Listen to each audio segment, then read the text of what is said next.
So today, Amy and Jeff from Hunter and Gather have been kind enough to have me down to their home kitchen and studio, which is a really great spot. And we're going to run through a couple of things which kind of are behind the success of Hunter and Gather. So for people who don't know, do one of you guys want to give a kind of overview of what Hunter and Gather brand is about? So thanks so much for having us, Adam. It's so great to welcome you here. We do a lot of these over Zoom, so it's so nice to do it in person.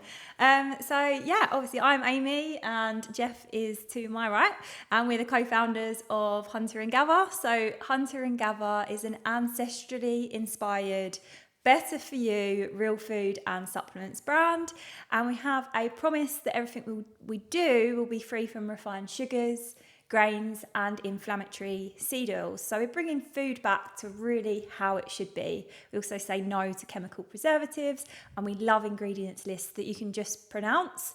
And we want our customers to trust in us to do the sourcing for them, basically. I think I've kind of read your brand story on your website, and obviously you both, as a celiac and some of the health issues you'd experienced, Jeff, kind of that led you to creating the Hunter and Gather range. But I think that kind of short little punchy about us story skips over all the exciting bit of how you kind of first found these problems and started experimenting. And I think a lot of people who find themselves at that stage where they start to think, I've got an idea for this. How did you go from kind of experiencing those issues to starting to put together some of your own products? Yeah, we'll split this in two. So I'll kind of do my side and then Jeff can take his and how we merged together, because like you say, that was just a pure elevator pitch, what I just did. You can tell it's been practiced a few times. It was beautiful. So in reality, it's a lifelong journey, right, for us to get to this point. So I'm a lifelong celiac, as you mentioned, always looking at the back of food for ingredients. Just shocked over the years how the quality of our food has decreased. There was ingredients I could no longer understand. Back when I was diagnosed, there was no gluten-free aisle, let alone even allergens on the back of the pack, which seems crazy now, right? So I really had to know what I was eating. My health and life depended on it, right? It's the only way that you can manage celiac. So as we progressed through life, school, becoming teenagers, Jeff and I met. So we met as teenagers, and Jeff was eating a conventional Western diet, which I'll allow him to elaborate on. Thank you. I was learning all about kind of allergens and food for myself, but it was actually when my career took off in the pet food industry that pieces started to fall together for me. So I worked for a large corporate, massive pet food brand who also did human food as well. What I saw was just crazy to me of what was going into foods, how people were making foods. And it wasn't until I moved into a startup called Lily's Kitchen, who are doing grain-free, better-for-you pet food, I realised that it is not doctors, it's not nutritionists that are advising supermarkets which should be on shelf. It's brands with a good category story, with consumers that want to buy the products. And there wasn't a brand that I could trust, like Hunter and Gather, in the marketplace. And when Jeff tells his side of the story, you'll see how together the kind of idea was born. Yeah, wow. So as a teenager, I was quite poorly. So eczema, IBS, acne, all sorts of chronic lifestyle diseases that I came to realise were kind of influenced by how we were living and how we live in a conventional Western society. But the real turning point for me was in 2012 when I stumbled across a Team GB physio who asked me what I was eating. And I was like, dude, I'm here. I've got a knee injury. Why are you asking me about what I'm eating? I'll go to a nutritionist for that. And he said, no, well, it's a well-kept secret that a high carbohydrate, high grain, high sugar-based diet is highly inflammatory. And a lot of these top athletes actually remove this from their diets, but it's not really well known about. So he said, check out this video. And it was Gary Taubes, who is a well-known investigative journalist in the US, who had just written a book and published a book called Why We Get Fat. And I think we've got a copy of it just over to my right here. But essentially, for some reason, as a 21-year-old who was in my final year, about to go into the final year of a building surveying degree, for some reason it interested me. And I went home, watched this video, and my life literally turned on a sixpence. a lot of things just made sense. Up until that point, again, as I mentioned, chronically ill, I was on Roaccutane, which is a really severe acne treatment. Wow. Having blood tests every 2 months for liver function and kidney function and cholesterol, etc. And I was like, it kind of started to make sense. From that point, I adopted a few kind of paleo and lifestyle principles, removed grains, sugars, seed oils, and that was way back in 2012 before this stuff has really become popular in the UK. And quite frankly, I become obsessed by it. It's just, I remember being in Barcelona and sitting on the bed in the hotel room, reading about the paleo diet and consuming as much as possible. But yeah, essentially, I stopped being hangry. My body, I could think for the first time. I could sit down for 8 hours and smash through my dissertation. It was quite incredible, an incredible feeling. Went into my career as a quantity surveyor, started that 3 or 4 years in, but still obsessed by this kind of wellness and nutrition and ancestrally inspired kind of philosophies. And I think I was getting more and more appetite to want to express myself and work within that space.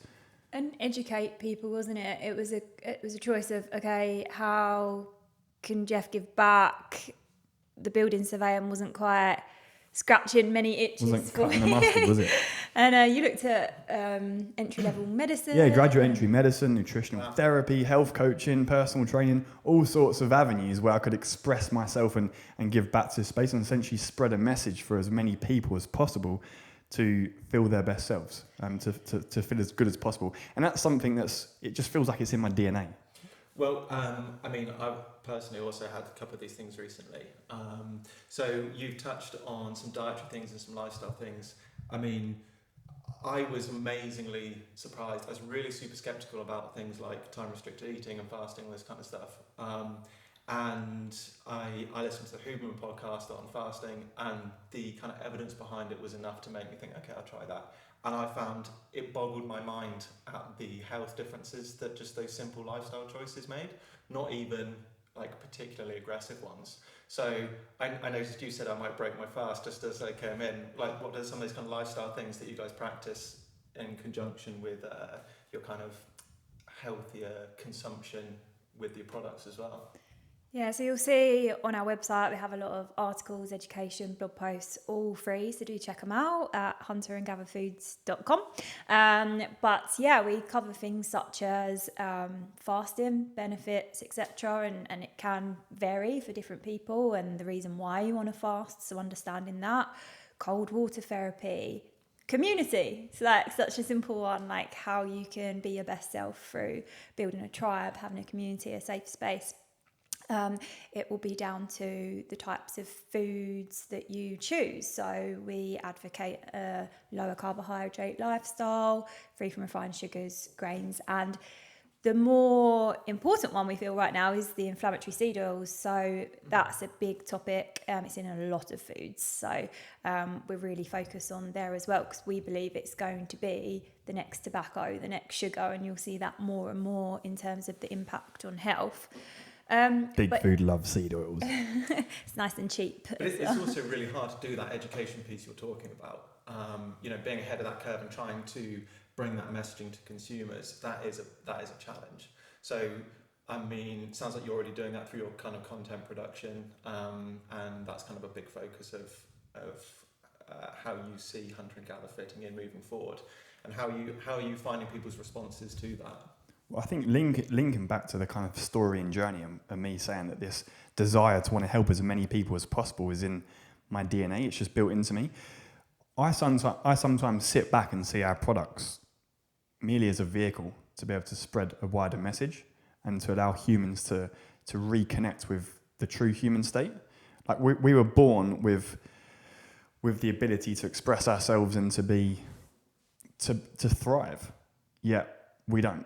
Like if you just look around in a public place, you can see how many people are chronically unwell, and it's devastating. And for some reason, I care about that. Not too sure why, but I do. So yeah, for us to have as many products as possible and to be able to talk about these lifestyle factors is super important. I think the realisation for me was coming from an FMCG business world. I saw how actually if consumers don't have a choice, they will go for what's there. Incumbents, big food brands, etc. It's so easy to make a big change. It's really hard to go from this end of the scale to this end of the scale without a big catastrophic event like type 2 diabetes diagnosis, for example. But you can fix things so much earlier than that. And for us, it was about having a step on a ladder which is easy for consumers to swap to something that's better for them, whilst then using that to educate further. So we have many people that come into the brand purely because they like the taste, because we've done a sampling, etc.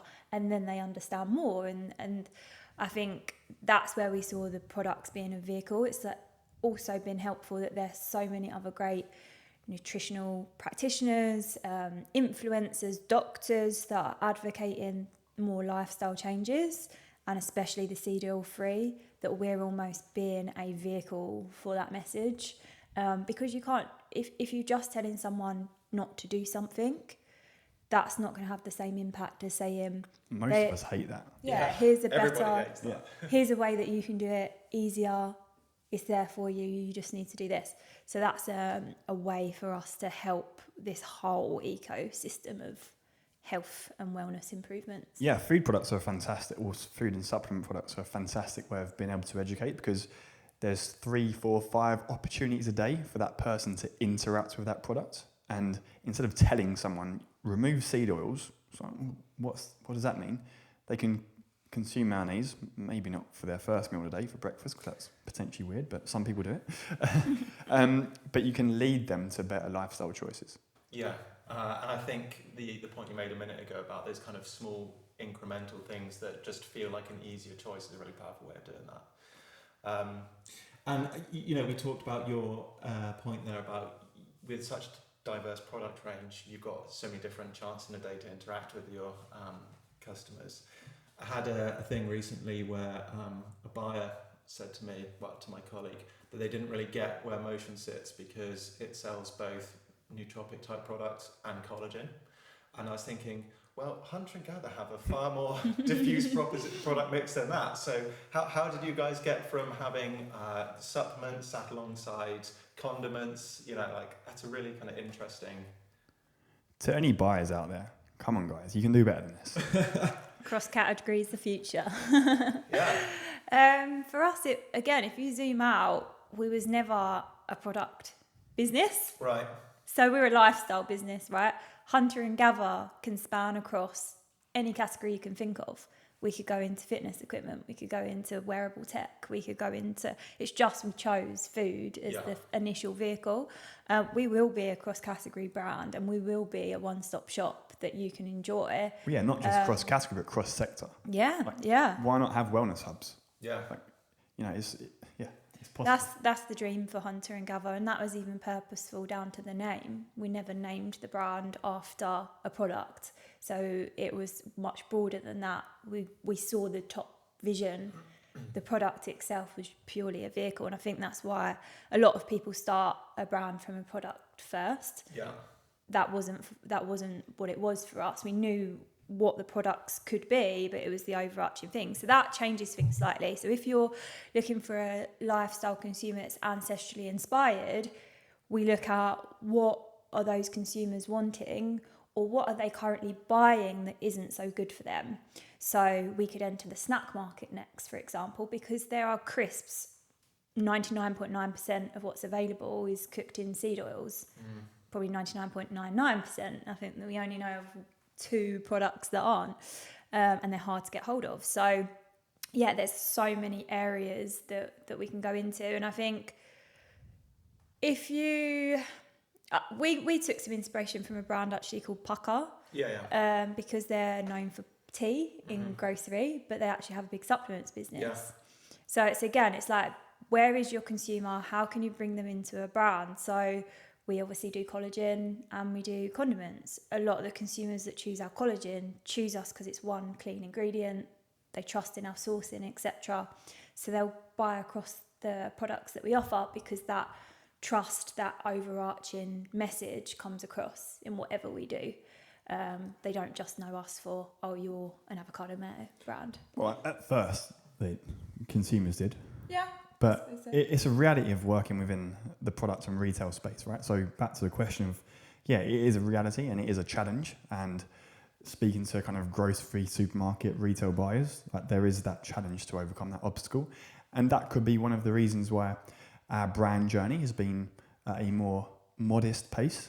Still a very fast growth brand, by the way, but a more modest pace compared to some of these brands that just go super hard on like one category. Yeah. But we know there's a bigger picture. But also a lot of those brands they're not one category, they're often one SKU even. Or and I think sometimes when I'm speaking to people who are startups, they are telling me what their kind of ambitions are and that they want to build a business. And I've sort of said to them, well, you want to build a brand, which is different. So, and I think that's something that you guys have executed really well with Hunter and Gather, like to really clearly define what the brand proposition is. And then exactly as you say, any product that is reflective of what the brand is about sits well in that, which is much harder to do. And I think you guys have done a great job of it, by the way. So, thank you. It helps with risk as well, right? Yeah. Like we're in unprecedented times. Collagen is a really fast growing category right now, but will it be forever? If you're purely defined by one particular product, how do you respond to issues? Like obviously with the Ukraine war, actually a lot of seed oil prices went up. Yeah. Thankfully, obviously we're not, but there was a knock-on effect to olive oil and things like that. If our whole business was purely olive oil based, we'd probably be in a bit of trouble right now. Yeah. So being diversifying your portfolio helps with risk, and that comes, we're probably going to touch on manufacturing even as well. So for us, it was more the overarching lifestyle, but the benefits behind it as well is risk. We can be really flexible. We can go where the consumer wants us, and we're not pigeonholed to a particular category, especially when you're e-com focused as well, which we are predominantly 80% plus e-com. So it'd be interesting to talk about the e-com stuff in a minute, but talking about manufacturing, excuse me, there must have been a point where you guys were, starting to do, you already said you do a lot of your MPD, so you're probably doing some of that, and then started to realise, okay, I think we've got something here. I need to find a commercial kitchen, I need to find a manufacturer, I need to find those things. So there'll be people who are watching this who, those are kind of going to be really interesting steps of progression for them. So maybe you could tell us a little bit about how you kind of went from mixing something in your kitchen, thinking it tastes great, through to having it being, commercially manufactured.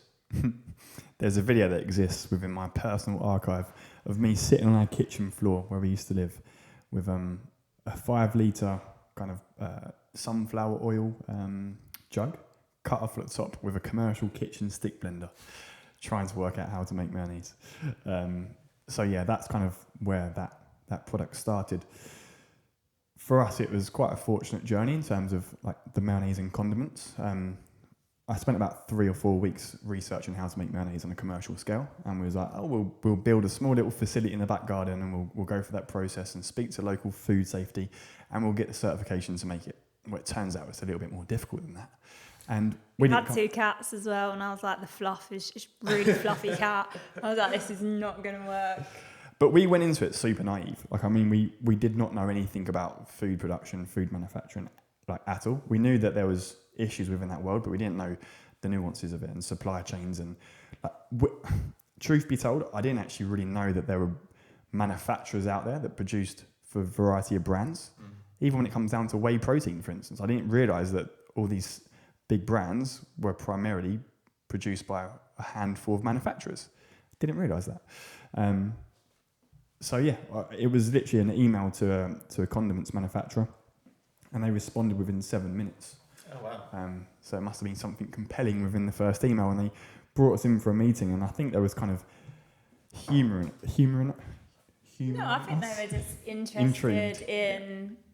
They're trying to make something that's 4 ingredients. Like most mayo is like 11 plus ingredients. They You've don't got want to use use any sugar. Yeah, they don't want any chemical preservatives. I think they're probably just intrigued as to how we thought we could do it. And they were like, we've never done this before. I think they were just wanting a bit of fun, and lucked out really on the MOQs. Do you still work with these same people? Yeah, we're the largest customer. Oh, well done. That's awesome. So for them, it was a risk that paid off as well, right? So Yeah. they let us do, was it 300 jars roughly Yep. for a first production run, which is unheard of really for that quantity. So we were bootstrapped. We just like, okay, we'll make 300 jars. We can cover that cost. And it'd been quite a journey to get to that point in the first place. Mocking labels and Creating labels, building a website by watching a 6-hour YouTube video of how to create a WordPress WooCommerce site and doing that. And bear in mind, this was back in 2017, so really pre the boom of kind of e-commerce, except like that's really kind of taken off in the last 3 years or so, I'd say. Like Shopify, we wasn't really aware of Shopify at the time. And even the keto communities are quite non-existent at that point. It was a little bit more paleo oriented, wasn't it? And that's how we actually made the first sale, through some lifestyle groups. But back to the question in terms of finding manufacturers, etc. I think we were trying to find a specific oil to use for the avocado oil mayonnaise, and we were so impressed by this particular oil. We was like, we might as well just bottle that oil as well. So we launched with 2 SKUs, which was the classic avocado oil mayonnaise in a 250 gram jar, which we still sell to this day, and it's a wild success, along with the extra virgin cold pressed avocado oil, with its origins in Kenya. And then the rest of the portfolio kind of just grew arms and legs, and it's just organically grew. Amy might be able to touch on it in more detail, but it wasn't kind of, we started out with this distinct roadmap and this perfect plan, and we're kind of executing it. There's many kind of crossroads along the way where you make decisions and you kind of assess your path forward. Yeah, okay. So obviously that's how you kind of got into your first 2 SKUs, and then was the kind of logical progression from that other condiments, or did you feel that there was something else? How did you get then into the supplement side of things? Yeah, I'm trying to remember back. I think we'd joined a lot of like groups and communities, started building the tribe, and we'd started to see that there was in the keto communities, paleo communities, that there was a desire for MCT oils, collagen, and also eating organ meats, but people struggling with taste, texture, availability and things like that. So it was more a case of like, because we are our own consumer, first and foremost, like we again launched the brand for products that we wanted and couldn't get. It was kind of just an evolution of hearing what they needed, and then in the background, Jeff's real exploratory kind of mindset and meeting people and supply chains and things like that. We found a source of collagen, and we wanted to do just one ingredient, collagen, and make it pure, make it suitable for the keto paleo market. And I think we just said we'll give it a try, didn't we? And like most things. Yeah, see what happens. And I'd love to say like there was a mapped out 10-year vision of every single product that we would launch, but that's the joy of a startup, right? At that point, test, learn.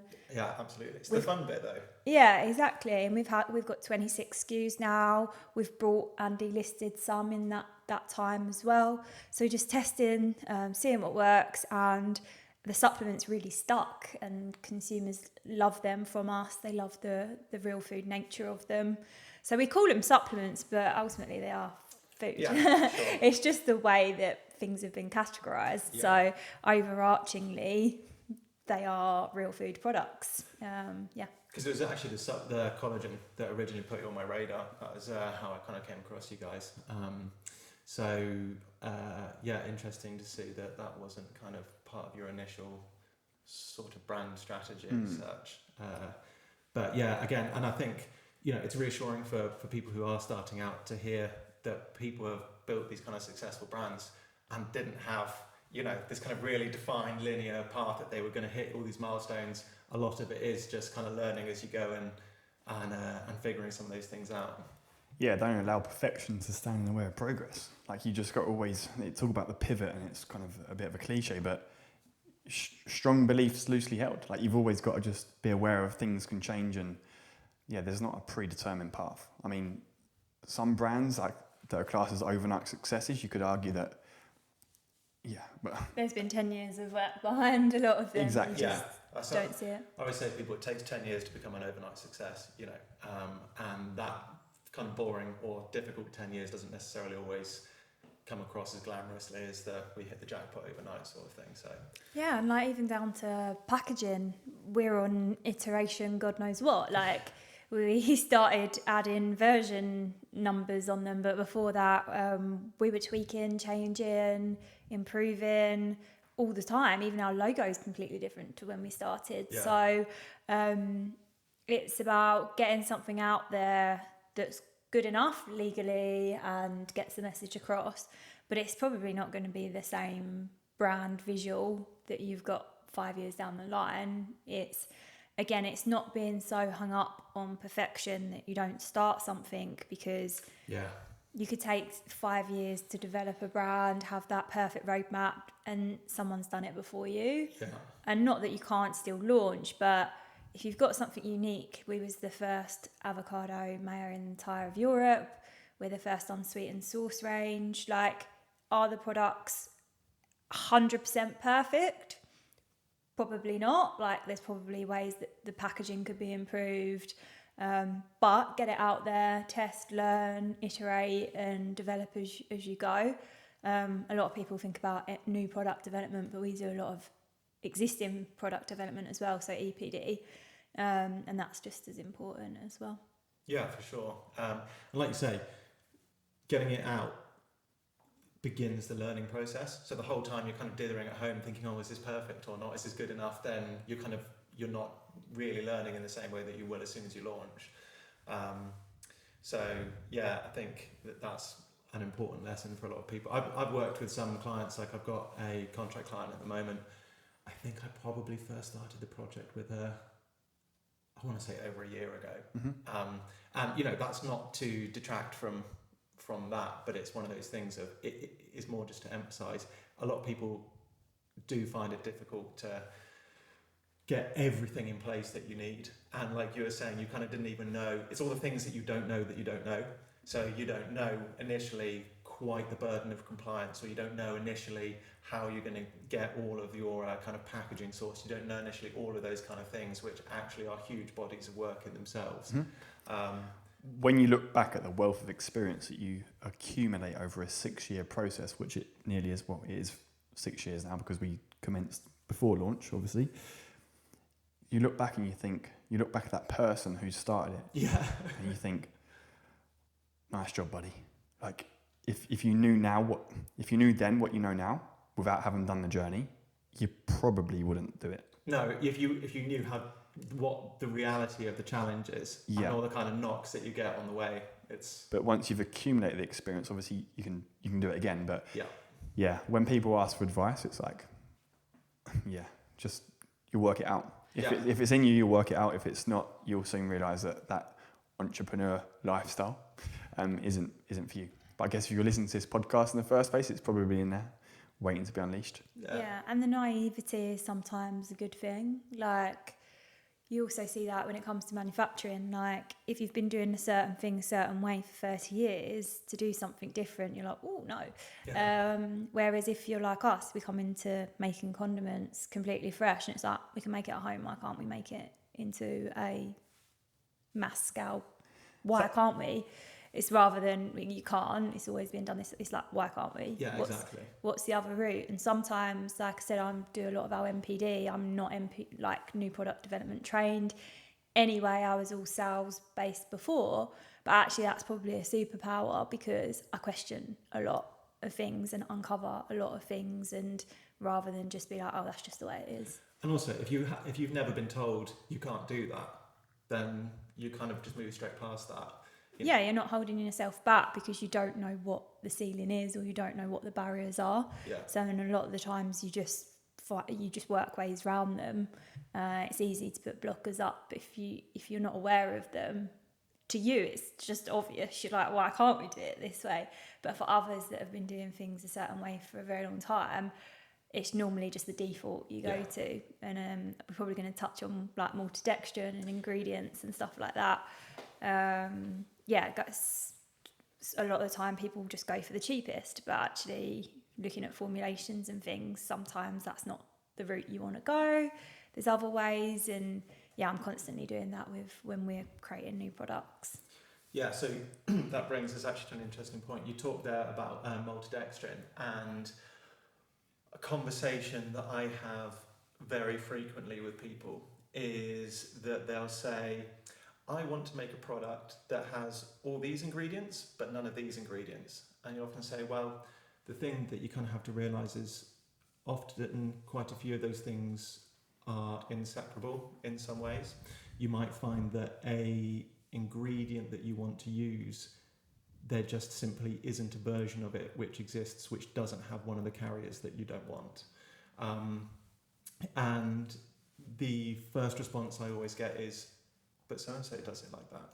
And then you look at the product and you think, well, from looking at that, I know exactly what raw material they've used, and I know that raw material has the carrier in it. I think that's one that for me is quite a problem in industry, is the kind of disingenuous way that some things are represented. We have in our own brands, we've probably got nearly 400 SKUs. So within those, there are certain products which exist which do have things like maltodextrin in them, and in a small number. But even when it's in a amount small enough and where you can invoke a carrier principle that you probably shouldn't have to actually declare it on the label, we still will, because I think that the transparency is important. I appreciate if it falls below such an infinitesimally small threshold, then it's a different story. But I think where you see people misrepresenting those things on label, and they're doing it either willfully or negligently, is quite a problem. Do you guys see that also in the condiment space? Do you see products that you think are kind of being a little bit misrepresented? Yeah, so a lot in the supplement space, obviously. Egg powder. I was going to say that. So yeah, we see it in the condiments world with certain ingredients where actually what's declared on pack doesn't give a fair representation of our products versus others. So one example is powdered egg. Yeah. We use British free-range liquid egg yolk. It's harder to obviously make a product with that. You've got to get the egg in on a certain time. It's not just in a powder that's been stored in the cupboard for a year. But come up to 5 years, actually. Is it 5 years on powdered egg? Wow. So with the powdered egg, you've also got like flow agents and undeclared ingredients. So you look at our product, it will say British free range egg yolk. You look at another mayonnaise product that's used the powdered version, British free range egg yolk maybe, or free range egg yolk. A lot of the time you don't know actually where it's come from, could be China, Europe, etc. But for an end consumer, you can't really tell the difference. No. You can in the taste and quality of the product, but it's quite misleading, and they don't declare the flow agents because it's a processing aid. And all the water as well that needs to be introduced back to the powdered egg to make it into a liquid. So if some people are really cautious with their consumption of tap water, for instance, you don't know that it's got tap water in that product because it's not required to be put on that Interesting. pack. Yeah, I never really use any kind of like reconstituted ingredients, and all the liquid stuff that we do is done with really highly purified water, so I'd never even thought about that, to be honest, which is interesting. Oh yeah, we were talking then about things that do or don't need to be declared on label, etc. I think particularly in supplement sports, so food space, compliance is a huge thing which people often don't attribute enough weight to and importance to until they get into it. So how did you guys deal with that? Did you kind of learn all of that yourself? Did you use consultants? You're in-house? How do you deal with compliance? Do you want me to talk about that? Yeah, go for it. Yeah, so it's a mixture of learnings and knowing what needs to now be on pack. We have had consultants that you can go to check that you've got all the right information. A lot of the time, if you've got a really good designer that works in the FMCG space, they know the key things to put on there anyway, and then you can get that label checked. In terms of health and safety and stuff from an actual manufacturing of the product, we use SALSA accredited manufacturers, or BRC is another one to look out for. Hey Milo. These are kind of standards that are put in place and help you know that you're working with a good manufacturing partner as well, because they have to adhere to certain health and safety. So when you kind of put that all together, I wouldn't say there's one place that you can go to and they'll just do it all for you. It is a case of learning, getting advice, and just now we've got kind of used to it, launching quite a few SKUs that we have kind of tick boxes that we go through. And one of the things also that I do often say to people is, if you do use a consultant or you have some kind of third party involved in that, you still should be, as a brand owner, familiarising yourself with those requirements anyway, because ultimately it's you that's legally responsible. So you can't divest that responsibility to a third party. Even if you seek professional advice, you are still legally responsible. Mm-hmm. So, like you say, having that familiarity, I think, is important, and it's kind of an inescapable part of the industry. So, it's important to know that. Do you want him down? No, I don't mind.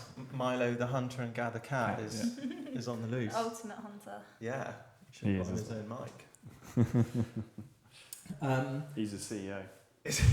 Cat executive officer. Love it.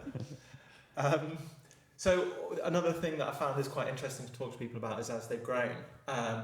We talked about some of that progress between how you start kind of making your own things and then being kind of commercially manufactured, etc. Did you ever experience like a sort of particularly rapid period of growth, or was it always fairly linear for you? Because sometimes those things present their own problems. Like when I was speaking to the guys from Hancure, they're saying, they might have suddenly just had a really successful TikTok, and then all of a sudden your stock is just emptied. You suddenly have to fulfill that really quickly. So another thing that I quite often will say to people is about making sure that your kind of back end of operations is quite well dialed in quite early on, because if you suddenly get 100 or 1,000 orders dumped on you, if you're manually processing some of those, or you don't have the right back end, you mentioned Shopify already, then you can suddenly have quite a difficult problem to overcome. So how have you guys managed that in terms of your kind of back end of things and your fulfillment, your order processing? Yeah, so for the first 3 or 4 months, we packed orders at home in our living room. But I think we realised pretty early on that wasn't a sustainable route to scale. So we've always been operationally, I think, we've built the foundations of the operational side of the business very early on. With a strong bias towards making sure that we're best in class for that stage of journey. So with a lot of brands you see are very sales and marketing focused and forget about finance and operations. I think, I was a real stickler for the operational and finance side of the business from early on. And I think Amy's obviously with a wealth of knowledge about sales and marketing, it was a great combination. Yeah, I'm quite process, project management driven across every T dot every I sort of type thing when it comes to like the foundations. So that worked well for both of us. I think in the early days it took longer probably. But you hear of a lot of brands just growing really fast and it's actual chaos in the office, and then you get high staff turnover, probably I'm like almost a robot when it comes to efficiency. Like nice. I love efficiency. And that's why we didn't recruit for a long time either. So I worked up until 2020 at Lily's Kitchen. So the first 3 years of business, I had another job. Oh, cool. And we took the business to, million. 1.8 million? Yeah, before I even left work. And that's because we put efficient things in place that could run without always needing you there and we could use freelancers. Like, we created SOPs, we had manuals, we had all these things in place, which take a lot of time up front actually, but once you've done them, you actually do save time in the long run. But it's just, getting those in. I think that's really, sorry to interject, Jeff, I was going to say, I think that is really smart.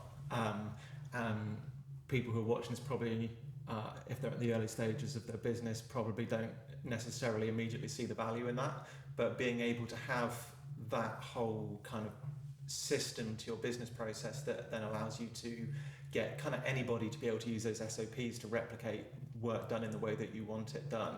I think that's quite a powerful thing.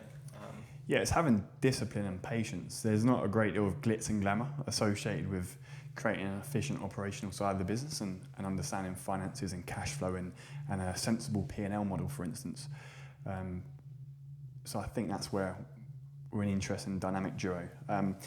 Look, we experienced triple-digit growth for the first 3 years. Like That's awesome. The first year was like 205k revenue. Second year was 650. Third year was 1.8. We went on to 3.6, and this year we're going to do probably 7 million. So Amazing. It's not as if it's been insignificant growth, but we've never been at a point where we've had operational stretch because of that investment up front and being on a front foot. Yeah, I think that's numbers to be very pleased with, and people I'm sure will appreciate your candor because.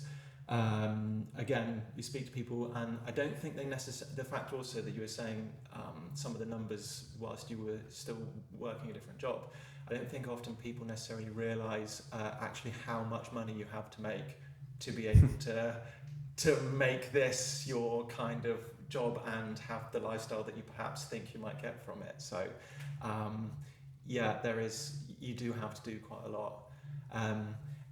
Actually, after we acquired Motion, I had a few other people phone me up and said, "Hey, I saw you bought this business. Would you be interested in buying ours, also in the supplement space?"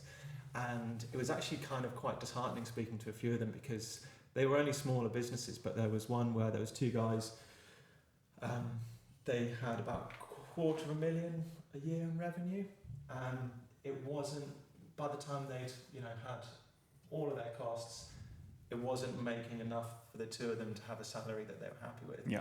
£250,000 is quite a lot of money for a lot of people, and not being able to take two salaries out of that. So I think people will appreciate hearing your honesty with those numbers, and certainly growing from where you did to where you are now is in that time frame is impressive. Yeah, the real inflection point for us, and we've got sensible gross margins too, right? You need to have sensible gross margins to run a sensible business. Yeah. And we were speaking off air just before about how there's brands out there that are scaling rapidly in certain categories and are literally selling their products at the price that it costs to make them, which to me is mind-boggling. But to have a business with sensible gross margins and then to be able to fund the whole business structure, for us it was around that kind of 1.5 million turnover point where you can start funding your own kind of salary and you can start bringing team members on, but still take it super slow. Whereas we saw brands at the time, and it took a lot of discipline for us to remain strong and patient. We saw brands that were doing £250,000 and had 10 team members. Yeah. And we're funding it with investor money, and it's like, oh geez, should we be doing what they're doing, or should we remain strong and patient and disciplined here? And obviously that method for us has prevailed. Yeah, there's no one right model for everyone. There's not. But I think, like we also were talking about earlier, now that the days of free money are over, perhaps, that dynamic is quite different now. I don't think many of those businesses that were in that kind of first category you described are going to be able to carry on like that. And moving forward, I think will be challenging for other businesses to try and behave in that way also. But it impacts everything from, if you're not a profitable business, that's going to impact you as directors getting a house mortgage. Yeah. I don't think we were fully aware of that in the early days. So you've got to think about where you're going to live, how you're going to pay for that. Is your mortgage going to come up in the next 5 years? These things need to be considered for when you decide to move away from a business. And actually, a lesson from us as well is having a second job didn't actually help in that fact. They did just purely want to take the salaries from you as directors. So there's so many factors. Again, we've made it work, but there's so many things you can think about. But again, like I say, there's no right or wrong, but the industry has definitely changed with regards to profitability and a lot of, whether it comes to investment, getting loans and things like that, And the crazy and thing acquisition of businesses. yeah, what we're speaking about now in 5 years' time will be expired. Like this information won't be accurate. And when we launched in 2017, it was the gravy train of free money around then, or certainly the couple of years after. And some of the big brands in a space that we're inspired by within the FMCG world, one of them's not around now, and one of them is still around. And they're 9 years into their journey. I think they probably thought they'd be acquired 5 years ago. But if we took every word of advice from the mentors and the industry heavyweights at the time, we'd have been a significantly loss-making business and would have been a single product business. Yeah. Whereas we felt within ourselves that cross-category was right and running a sensible business until we had a very solid foundation was the correct thing to do. It's crazy as well because I was speaking to Joe before and I was saying, they started Motion around about the same time we were starting to do a lot of the kind of events with NutriStrength, and at the time you're going around, you're meeting everyone, you're following everyone's Twitters and stuff, and then a while ago just went through and cleaned house on who I was following. I was looking down, I was seeing all these brands, I was like, oh, I wonder how so-and-so is getting on, and they're all gone, they're all folded, and that was from like 2016. Mm-hmm. So it's hard for businesses to kind of have longevity, I think, and it's going to get harder. So, understanding that thing, there's no one right model for everyone, but trying to learn from the people who are doing it well is, hopefully where people see some value from hearing from people like yourselves. It's such a cliche, but long distance running is so analogous to running a business, because you can't start off at the start of a marathon and just be like, I'm going to smash the first 10 miles as hard as possible. Like it's just, and I've learned a lot from pursuing long distance running, for instance, because you have to have patience and discipline. And when things are feeling really great in running, you've got to almost think, there's going to be a down shortly. Yeah. And that's like it in business, right? So when things are going super, super well, and it's like in F1 with the purple sectors, when things are going super well, we're like, let's put a bit away for a rainy day because it's just around the corner. It's got to be contingencies in place all the time. Don't get drunk on the Kool-Aid. Okay, so we were also talking about your kind of market split, and you were saying that you do about 80% e-com D2C. Is that right? Yeah, so we class e-com, Amazon, and our own website. We use Amazon in a way that we're selling direct to the end consumer rather than to Amazon and they're selling on. So we go direct to our consumer through the Amazon platform.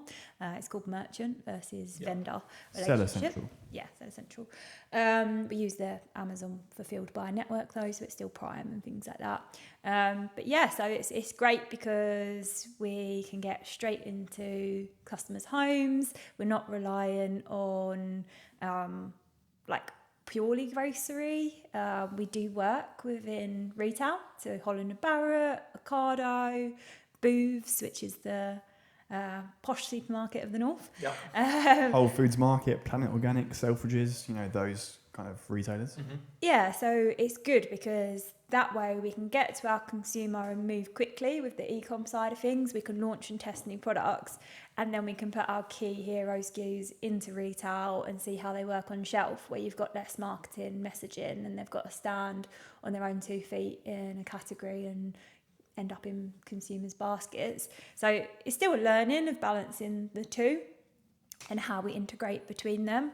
But we do find that e-com has a lot of advantages from both educating the consumer, which is why we built the business, but also from a risk perspective and a healthy business perspective. You're not reliant on just one key customer. We're splitting the risk, and we also get paid much quicker. So sometimes, in some cases, depending on how much stock you hold, you could be paid for a product before you've had to pay the manufacturer. We hold a certain level of stock, so it's not necessarily exactly that case for us, but you can work in that way in the early days. So your cash cycle can be much shorter than, say, a grocer where they'll pay you in 90 days. I think also as well, a lot of people don't actually realise how some of those cash flow cycles work in retail. I think, again, I've had startups sort of been really surprised to me that they might expect 30 or 45 days. I'm thinking some people are going to want 90 and they're going to say 90, but they're not going to pay 120. you for a lot more than that, and you're Yeah. going to have to fight for every penny, and it's a lot of labour that goes with that kind of payment chasing. And it's the risk that Risk. builds up. Like, if they're not paying for 120 days and you're growing so fast, Yeah. one, you're not going to have the profit probably to fulfill the future orders. So you've got to have money or a way around it, such as invoice financing or loans or etc. But also, what happens if over a 120-day period, that's not one order, right? You're going to have multiple orders within that. You could be at 100k, 200k of risk sitting with that customer, and they can go bankrupt. So you've got to prepare yourself for that. How you There's a protect story there. yourself. Yeah, we've learned that lesson. There is a story. I'll bleep it out, but did you guys get burned by Planet Organic? No, Tree of Life. Tree of Life, Yeah. Yeah. No need to bleep it out. You can leave this in this. Yeah, sure? we're happy to share. We've shared it across our LinkedIn's. Oh, you did, and I think that's important. I think people should be vocal about it, because everyone's too afraid to put their head above the parapet and say, we got stung by this. But I find it mind-boggling that those business practices are kind of considered perfectly acceptable. Yeah, look, some could say it's par for the course. You get emotionally wrapped up in it, but it's a reality of doing business under a limited corporation. Yeah. That's why limited businesses exist. Is it right? Is it wrong? Who knows? But yeah, ultimately we lost £64,000. Did you? From It was my fault. I take the ownership on this one.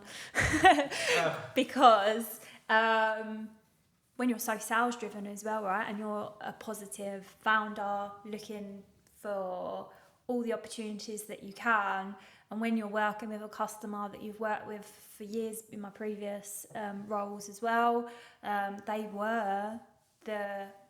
been around for a century, right? they were not quite that long, but they were like leaders. That was all that I knew, in the industry.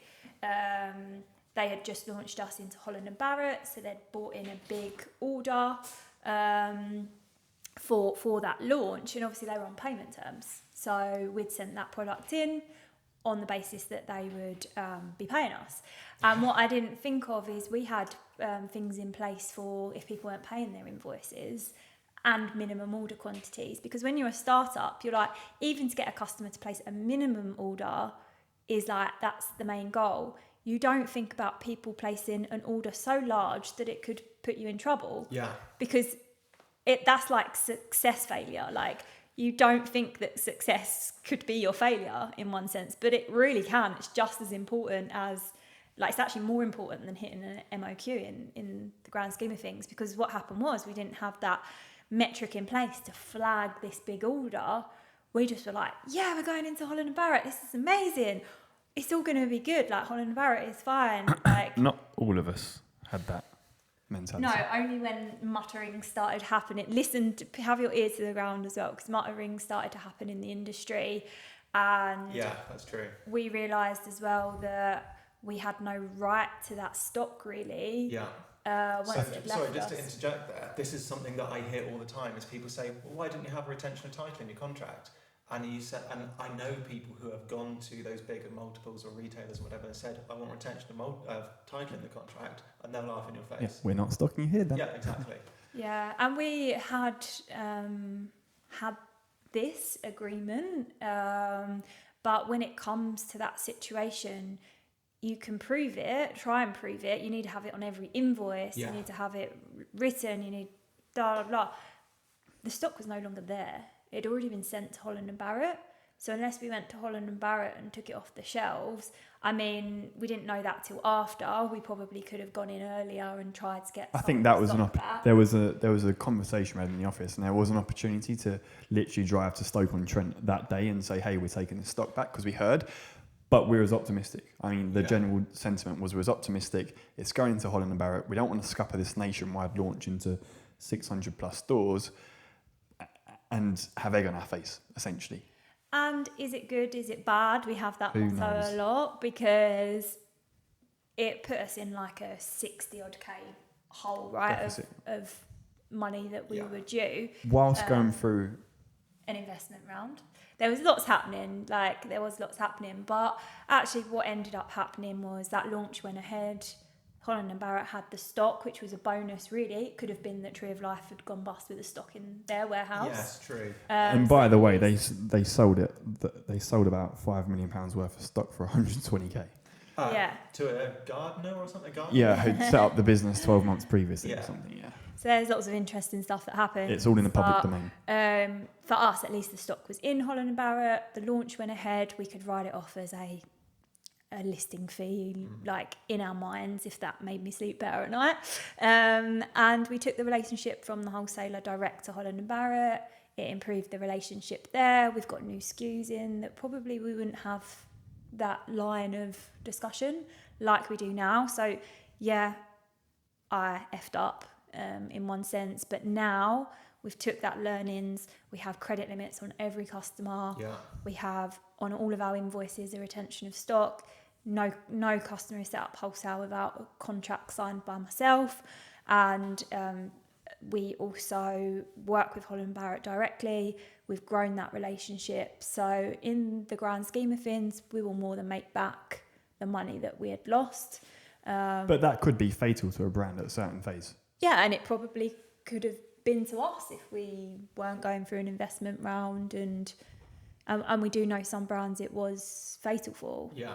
So have an eye on success. I think just to be clear in that, what you were just describing, initially you were sort of saying about the stock going to Holland Barrett and everything, but the problematic relationship was with Tree of Life, and that actually the relationship with Holland and Barrett was positive, and that you've had a good experience with those guys, and that, yeah. Yeah, absolutely. To this day, the relationship with Holland and Barrett it flourishes and thrives. And I was going to raise a point there about, listening to kind of naysayers and people giving advice within the space. And there's kind of a lot of cynicism and skepticism within the space. And 2 points raised in my head there.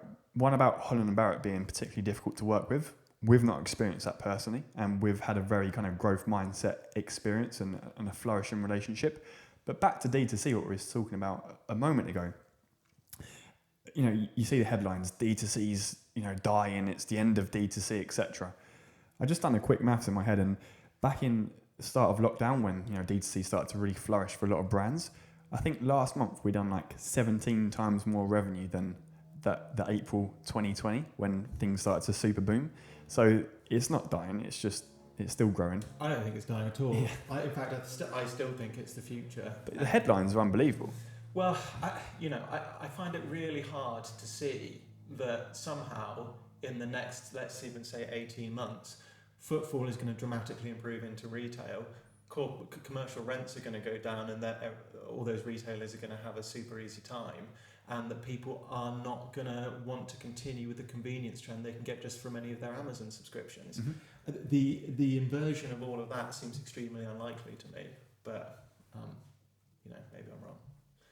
I also find it often kind of unusual that a brand can succeed in a D2C and retail environment, because sometimes you have those kind of conflicting issues. So how would you advise people who are kind of thinking about how they're going to approach that part of their distribution strategy? Yeah, so thankfully this is a learning that I had going into starting Hunter and Gatherer, and it goes back again to those core foundations and things that you will say no to. You're defined by what you say no to, right?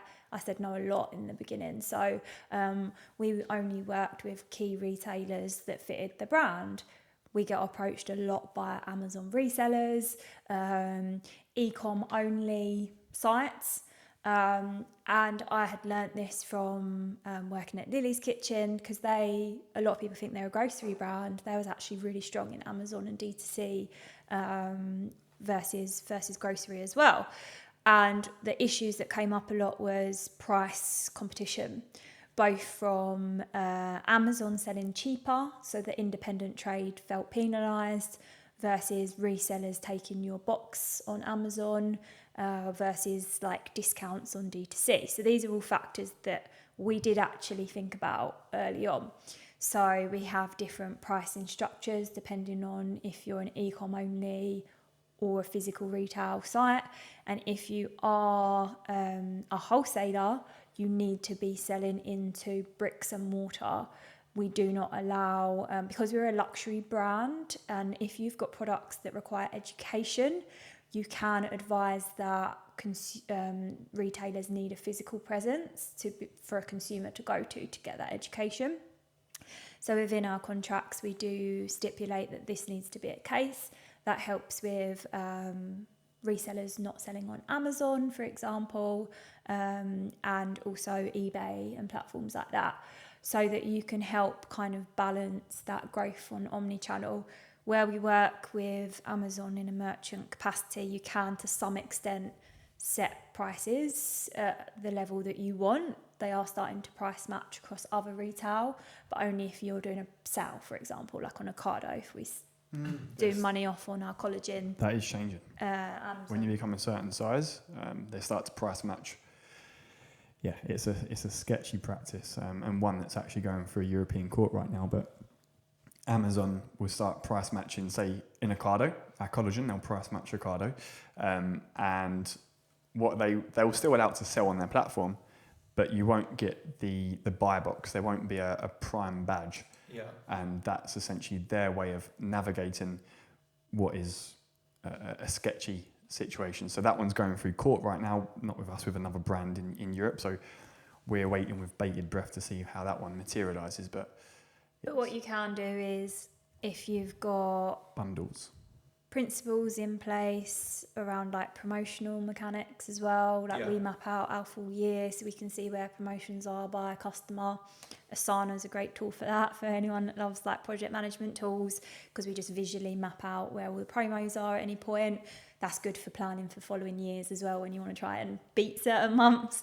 But if we're going to run a collagen promo on Ocado, you might as well be running it on Amazon at the same time and just balance it up. You can use other things like coupons on certain retail, like Ocado, which then Amazon doesn't price match against because they can't see it. So it's just understanding how each platform works, and then ensuring, like with independent retail, if that's a key pillar for you, how can you drive other things like loyalty cards, or how can you give them something extra to make them feel like they're still loved and not competing against Amazon all of the time. But there is a place for both, for sure. I think people think it's like a zero-sum game, but you've kind of got to have that growth mindset, and there's not infinite opportunity, but there is, in terms of where we operate. There's so much abundance out there, and you've got to understand there's enough to go around. I think as well, understanding the specifics and the nuances of the platform. So people who I've spoken to who they didn't necessarily understand why Amazon wasn't a particularly good channel for them. But what they didn't really appreciate was that there are other people who will be using tools which will monitor your pricing and always undercut you by a penny automatically, so they always win the buy box. So just by having an eye on how your products are being represented in those spaces, I think is quite important. And in the same way that you're saying that you contractually only let wholesalers sell into bricks and mortar stores, we'll do the same, whereby we won't let anybody sell anything on Amazon, because I think there was an example before where one of our SKUs was being sold through Amazon by other resellers, and they were using the undercutting mechanism. And I think we went from the average sale price of that product was about £19.19. Retail price is £27.99. So as soon as we got control of that, every single product then that sells through Amazon sells at £27.99. But you're giving away a huge amount of your margin by just not being on top of those mechanisms, really. Mm-hmm. So yeah, definitely, I think it's an important thing, understanding how all of those things work, mapping out your calendar in terms of who's running what promotions, and kind of just liaising with those people and making sure that you're not doing anything sort of conflicting with those things. And look, that all sounds super overwhelming to someone starting out on a journey, and you'll learn these things, and you've got to kind of take these as you've got to use some prioritisation here. Amazon's evolving as well. So Amazon evolves all the time, yeah. But yeah, what we're talking about here is like our chapter 20, so don't compare your chapter 1 to our chapter 20, and yeah. But even so, chapter 1, I still think Amazon is a great tool. Absolutely. You got to learn the pitfalls, but it's like the search engine where people go with purchasing intent. So Be where the customer is. yeah, exactly. Don't ignore Amazon, I would say. But yeah, I mean, so for you guys, you think omnichannel has been a great strategy for you. You've just had to kind of keep your finger on top of all of it as you've gone in. Yeah, it's not easy, and also different skill sets are required for different channels. Yeah. So we have a growth manager dedicated to the website, Cool. and we have someone dedicated to Amazon, and then we'll have another person for retail. Very different skills, because negotiating joint business plans and marketing plans with Ocado, even though it's an online retailer, they work in a grocery way, Yeah. is different to Amazon, for example. So, just thinking about that with team structure, as you grow, you'll gradually need to differentiate them into different skill sets. So that's an interesting part, because a lot of people think sales is right, but it is definitely different. And a growth manager role is becoming much more popular. I don't think it really existed like 10 years ago per se. Jeez, even 4 years ago. Yeah, it was, even when we were recruiting, it was kind of a newish style of role, specific for D2C, because it really does blend like strategy, marketing, e-com, more so than like new line forms and stuff like that, and who you know in the industry. Absolutely. It's a very different role. Yeah, I mean, we've got a kind of retail kind of sales directory person who at some point I'm going to get to do some content about breaking down, understanding how those pricing mechanics work, understanding, new line forms, all this kind of stuff, because again, that's another one of those things that most people don't know that they don't know. And it's a big body of work that you kind of need to understand before you go into those meetings, really. But Dragon's Den make it look so easy. They certainly do. Okay, one thing actually I did want to ask you about. I saw from looking at socials, you guys had a couple of quite successful TikToks. TikTok seems to be hugely divisive at the moment. Last guys I spoke to, Hank Hill, we talked about for them how they'd had a really great success with organic TikTok. But it seems to be something that people have asked me about a lot.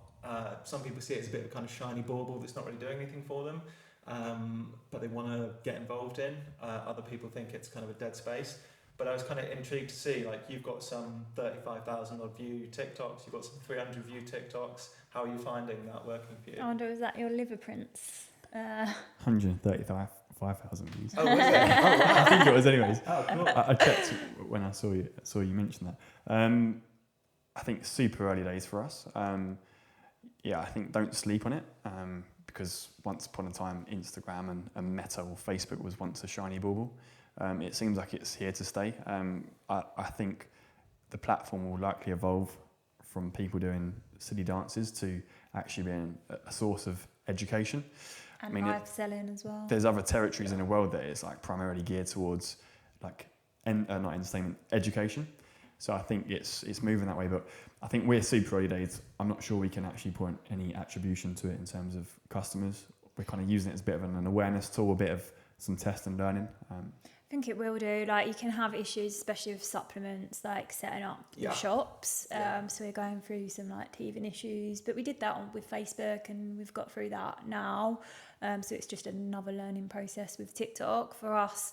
Facebook continues to be a big lever for customer acquisition, but can become expensive depending on like how much control you have over your customer acquisition cost. We seem to be hearing like it's just getting more and more expensive for brands. So I think that's why people are looking to diversify into other channels. But not just TikTok, like podcasts can be a great way, sponsoring podcasts. One thing I would say with TikTok, we've been encouraging the team to do more on there because the average age is increasing. There are more users that are more in our demographic now that are actually using the TikTok platform. So it's understanding where your shopper is, and then there's no point if you're targeting a niche demographic in the early days. And when I say niche, that's not a bad thing. It's what we did. they wouldn't have been on TikTok initially. They were in Facebook groups and on Facebook at that time for us. So go where your biggest opportunity is, but as Jeff says, keep on top of new things that are coming, even if, again, it's an MVP, minimal viable product. You just put something out there. Like, I think our first TikTok, I think it's been deleted now, but it was me like pouring out a jar of mayo. It was like so basic, and it's just like, just test it. What works? How do you post something? How do you do this? And then you'll improve as you go. And as someone who's successfully kind of leveraged some of those channels, Threads, you on Threads? I think we're just starting that. I think Hattie's looking into that. But yeah, there is so much that new things that come. I think we did quite a lot of organic posting initially, but the sponsored, like paid advertising does drive the sales. But yeah, for anyone listening, you're not going to go onto Facebook and Instagram now with an organic like profile and cut through. Have you worked with influencers on those channels? We have had a really good journey actually with influencers to date, where a lot of the influencers or higher profile people that we had sharing about the brand did so because they liked the brand. We didn't actually approach them. A lot of people come out the woodwork, like Boy George. Really? We've had people from Umbrella Academy. We've had a whole different people because they just love the real food products. You'll be surprised now, like the true authentic influencers, actors, just people that you wouldn't expect it actually are moving on a health journey as well. So just finding that authenticity is great. We have moved just now into an experts piece. We haven't actually paid these experts. They're actually customers. So look again into your consumer base because you'll be surprised who's there. And they're promoting our brand. We just sent them a box with some collagen in, and they're sharing true, authentic reasons why they use the products. When you're in the early days, you might not have that. You can go out and pay for influencers. It does work, but I would encourage it to be like an influencer that has used the product for a period of time first. It might take a little bit longer, but it comes across much, much better. Yeah, like it's case dependent. Just because we don't do it doesn't mean it's wrong. Like No. there's many ways to scale a brand and many ways to scale product business. So it depends what your intentions are. It really depends. Absolutely. But that's great. I mean, that's the kind of unicorn, isn't it? Getting people like Boy George to organically share that stuff without you kind of really. Super random on Twitter as well. We're not really active on Twitter. I logged on. I was like, this is so bizarre. Nice. Okay, so what would be your kind of sort of parting advice for someone who is thinking about trying to get into perhaps for food space, condiment space, supplement space? They might have an idea for something. They're perhaps at that stage where they've started to get something together that they think tastes good. What do you think is going to be important for an important takeaway for someone in that position? For me, it would be think about the vision. Be clear on where you're going. If your vision is to be a brand that's in Europe, it's in America, you're not going to be the one making the product at that point. Yeah. So maybe you want to outsource from the beginning, like we did. Maybe you aren't actually into manufacturing, or you are, and you really love manufacturing. Maybe you bring in a co-founder that's better at brand and marketing. So like work out where you're going to want to be, because at the start, you're actually very much like, I've got to do it all because I haven't got the money. But you might find that it's actually cheaper and more efficient to outsource something. For us, it was manufacturing, and it could scale, and even warehousing. Like actually driving to Royal Mail and buying the packing materials ourselves was more expensive, even when we were doing 5 orders a day, versus going to a warehouse that, again, took a chance on us. But then you're setting yourself up to scale. So my key advice would be reflect on where you want to be in a few years' time, rather than being so in the weeds of where you are right now, just because that will help you structure how you actually go forwards with launching that first product. Cool. Yeah, again, we had a vision, not a strategy or a roadmap as such, which was defined. So that vision and kind of longer term. I think for me, understand your commercials. I know it's boring talk, but make sure that your product is actually viable to run a business. Yeah. Maybe not now, but what's the pathway or roadmap to that in terms of price breaks for manufacturing, etc. Because if there's not a pathway forward for that, it's not going to be a business. We were talking before we started filming about understanding, your cost of goods and all that kind of stuff, and how that tied into some of the discussion we were having around funding. Had a couple of people ping me a couple of questions that they wanted me to run past you guys, and I think you probably actually already answered quite a few of them. But one of them, which ties back into that earlier conversation we were having, was a girl I know called Irene was asking about how you guys had funded the whole project and if you'd had any funding. And we had touched on that earlier on, and it was kind of an interesting point. So maybe you'd like just to recap that. Yeah. Shall I take this first bit and take the investment bit? We bootstrapped early days, utilised, you can utilise credit cards, etc. I continued working. We rented out a room in our house so that it would help cover the mortgage. Oh, wow. So we didn't need to take money out of the business to pay ourselves. So pretty much. Still freelancing as a surveyor 3 days a week. Yeah, exactly. If you don't need to pay yourself, it gives you headspace to say no to things. Yeah. If you're really reliant on it being everything, you'll probably able to say yes to some things that maybe you shouldn't. So that was probably a good thing for us. Oh yeah. And don't pay for those £2,000 pieces in the Sunday Times, because you'll get peppered with marketing opportunities really early on. You think you've made it. You think this is going to be the silver bullet to your growth. Don't do it. No, I was always like, what's the point of being in a nationwide advert if you can't be bought nationwide? So I always be aware of that as well. So make sure you've got the infrastructure there. You can bootstrap. The most expensive finance that you'll get is giving away equity early, because your brand is not worth, I'm putting my fingers up in little rabbit ears, worth the same at that point as a year or so down the line when you've got sales, you've got traction. Every year that goes by that you're growing, those shares are worth more.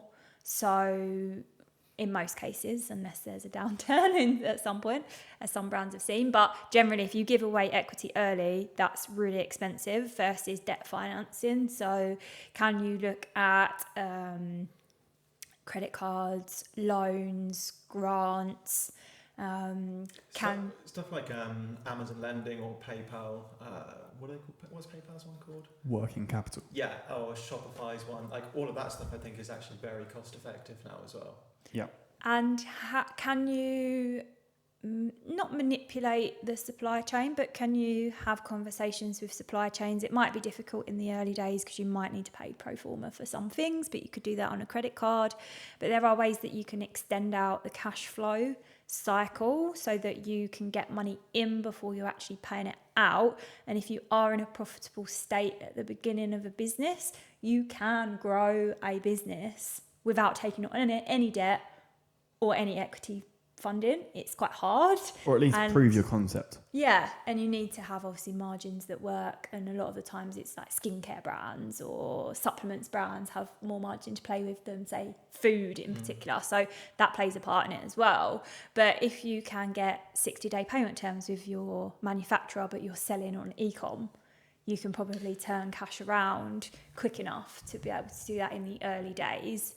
So there are many different ways that you can fund it versus equity, but there does become a point where you may want to do equity, which I'll let Jeff. Yeah, look, we didn't come with a huge pot of money. Like we've not come from families that have an abundance of resource like that. We had about 10k between us, didn't we, of savings that helped to initially get this 6-year project off the ground. That's pretty impressive. 10k is not a lot to get started. Yeah. I mean, that will quickly go on MOQs of stock and packaging materials and goodness. Well, even branding initially, right? And so that, I remember that. I've got that spreadsheet somewhere. Felt like a lot of money. It was a lot. Yeah. So when you're we were like, what, in our early, I was 24, 25? 23, you wasn't? I was 24. Oh, yeah. When you're that young, and that is a lot of money. Yeah. but you start to gain traction even with your own idea, with yourself, and have confidence in this idea. So yeah, we utilize like very low interest, 0% interest rate credit cards and balance transfers, and we then did go down the equity route, like fairly early on, to be fair, just due to a necessity. So like within like 4 months of launching, we secured some equity funding. So I think we got like 17.5K in November 2017. But that did come with a mentorship. Oh, Yeah. which is great. Yeah, so that's another factor to consider for us. That expense at that time was worth it because of the mentors we were receiving, and it was through a fund as well that went on to be quite important in subsequent years. Yeah, for sure, absolutely. So 17.5K. Then I think it was like another 50K the following April, for instance, and then the April after that, I think it was another 50 or 60K. And then that took us through, I believe. We'd raised about 250K, I think it was, up until last year. And we'd use that to kind of fund some loss-making years, working capital, stock, etc. And then last year was the real kind of inflection point for us, where we'd got to that kind of 3.6 million turnover, and we was like, this brand can go on to be a 50 million turnover business, and create huge impact. So last year was when we was like, right, we need to do a significant fundraising round. We'd done a seeders round, it was public. We'd raised like 1.4 million in like public domain, so that's all out there for people to see. And that for us was that kind of to light the touch paper for us to really kick on and scale. And for like transparency, we're still trying to be profitable on a monthly basis. So we're not just saying, hey, 1.4 million, let's just blow it all and more. That is there to fund opportunity. Yeah. Because there's a real difference between a P&L and cash flow. Took me a while to get my head around it. Like, you can be profitable on a P&L basis, but you've got no money. Yeah. Because it's going into stock, and you might be really profitable, but you can't pay your supplier. So you almost have to separate them and be like, what's the cash flow model? What's the P&L structure? And sometimes you could maybe negative P&L structure, but you've got decent cash in the bank because you've done different things. You've got the loans, etc. And yeah, borrowing money is not a negative. If you've got a profitable P&L and you're moving in that way and you know you can utilise it, paying it back, like it's quite smart to then mean you've got the cash flow to make the right decisions. Took me a while to get my head around it because I was like, profit, grow with profit. But actually, if you're growing really fast, you're never going to have enough profit to cover. You need cash to grow. But you guys, sorry, the point you guys made a minute ago, learn that stuff early on. And it sounds onerous. And like when I first started learning those things, I just didn't know what I was looking at all. But once you start to get a grip of it, it snowballs and you understand those things a lot more easily. But it's something you've got to do. And have a good, if you can, get a management account process. Yeah. We probably didn't really do that properly until this last year.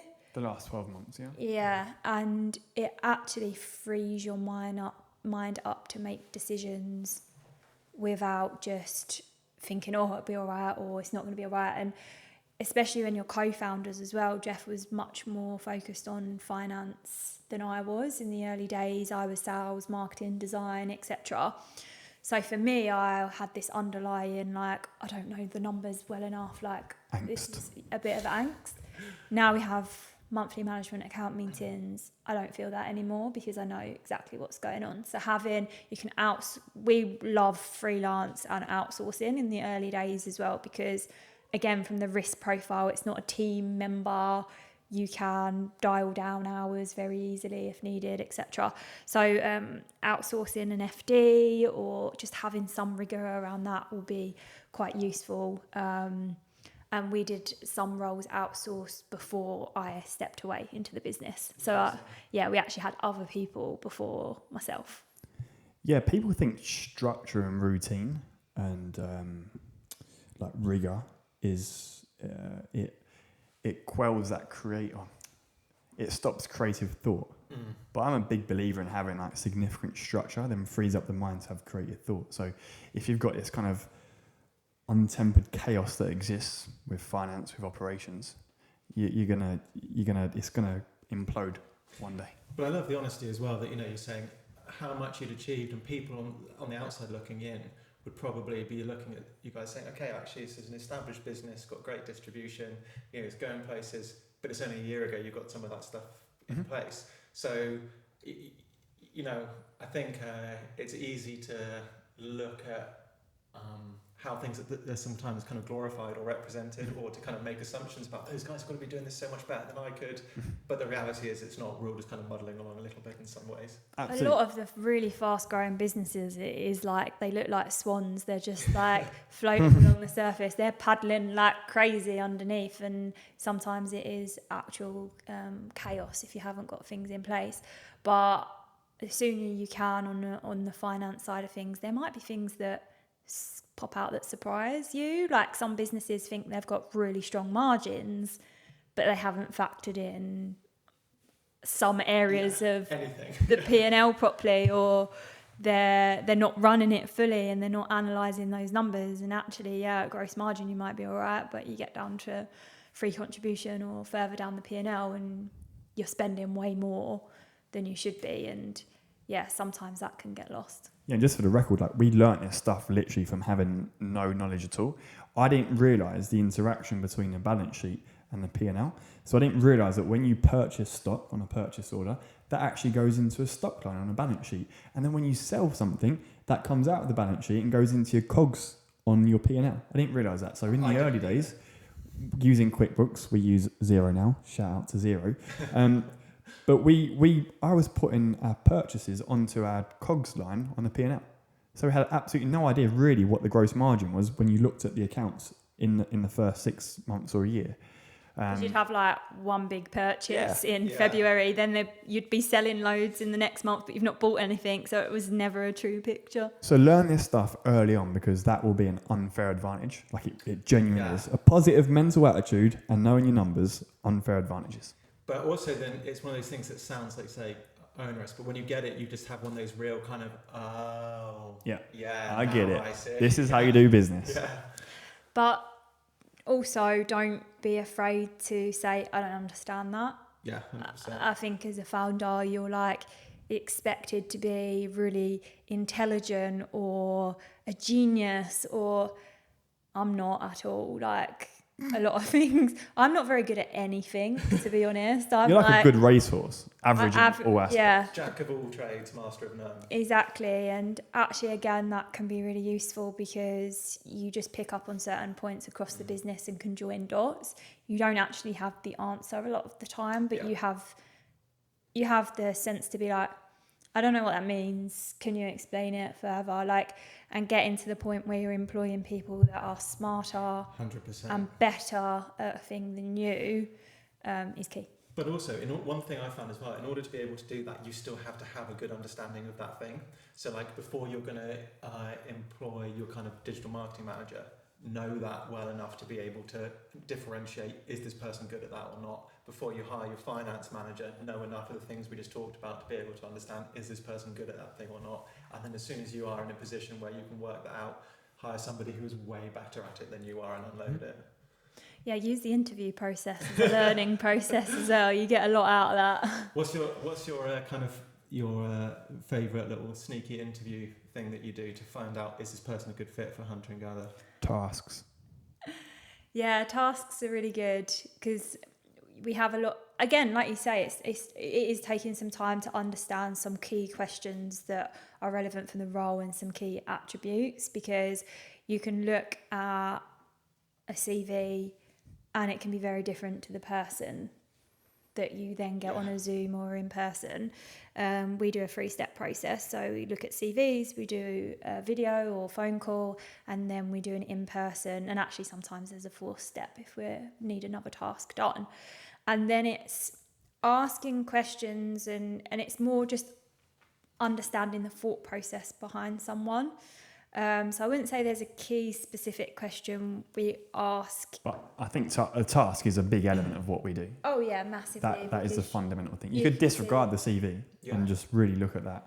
You can see the task. skills in person, how their thought process is, and just get them to explain their thought Justification, process. substantiation for making it's real basic stuff. And that's worked well to date. It does take time. I think on average it was about 40 hours per role. It took us to find. Oh really? Yeah. Yeah, of interviews, reviewing CVs, and also like going with your gut on it, because there was just some people that just, we saw them in person and we were like, did you just get a feeling? Yeah. And again, it's really hard as well, because you might be going out to look for something. Like, I'm very female, want to have diversification in the workplace, but it's also not right to try and find a female if a male comes to you and is a perfect fit. So you've got to like sometimes separate your mind and just go with what's in front of you, and you feel it, and a lot of the time your team can as well. So that dynamic's important. When she starts talking about HR related things, because I'm the responsible person at Hunter and Gather for HR related items, I'm like, oh, what's she gonna say next? I haven't said anything bad. Don't worry, you can have final edit. You can bleep it out. Okay, cool. Well, I mean, this has actually gone on quite a bit longer than I was expecting. You guys had so much intriguing things and valuable stuff to discuss. Parting words, what's next for Hunter and Gather? World domination. You stole my line. I knew it was coming. No, next for us, in all seriousness, is continuing to develop new products. So I'm working on 6 new recipes right now. And then in terms of like the dream of being this. Well, we've also got 7 roles we're hiring for right now. Yeah, there's lots going on. Yeah. There's lots going on. So 6 new products, 7 new roles, and new territory. New territory. I'll let you explain. We're hoping to launch onto Amazon USA Cool. in the next 6 to 8 weeks. Yeah. But yeah, it doesn't come without its challenges. But hey, the barrier to entry is fairly high. So yeah. So new territory and world domination. Yeah. So continuing to educate. We launched an app this year, so just finding ways that we can engage the consumer, bring them on a journey, and try and educate as many people as we can about real food and lifestyle factors that'll make them a better person tomorrow. Awesome. Well, thank you guys so much for your time. It's been Thanks, a real Adam. pleasure to come and meet you and talk to you. We'll link to all your socials and everything in the description below. So anybody wants to find more about yourselves and see your product range, they can find your website. And again, thank you so much. Thank you. Thank you. It's been awesome.